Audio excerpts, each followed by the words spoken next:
And I wonder whether perhaps our argument is also that sci-fi in Italy seems to be placed right at this junction. There is a sense of fear, threat of the war, of a nuclear war, a recognition of Italian's place in the political chessboard of the 1960s as a member of NATO. But then on the other end, we also have intellectuals, filmmakers, writers that on the contrary belong to a radical left-wing tradition of Italy. So Italy's got some specific, science fiction in Italy has some very specific characteristics.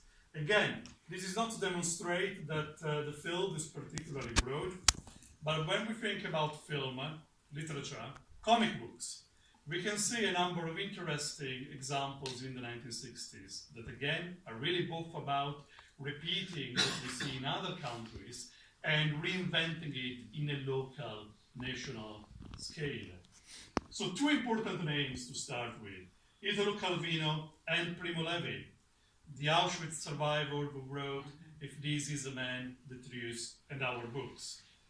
Not normally associated with sci-fi, partly so Calvino, but not so much Levi, who nevertheless, as a scientist himself, as a chemist, he wrote sci-fi novels, sci-fi short stories rather.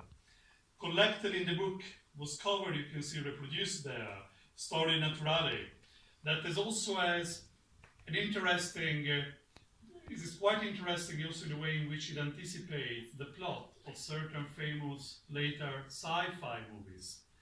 Did he inspire them? We don't know. It could be a coincidence, but the plot of films like Stranger Days and Christopher Nolan, The Prestige, resemble very closely two of the short stories as an idea, if not as a narrative development. The stories that you can read in Primo Levi's book, Storia Naturale.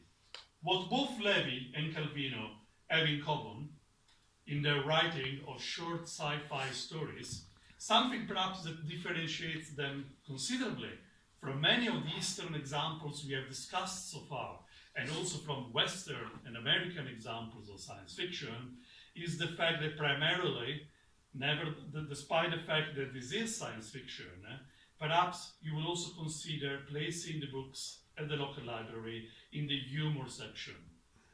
They have a very strong comic component, a satirical component, miles away from those images of fear of nuclear war, invasion of unnamed foreign power.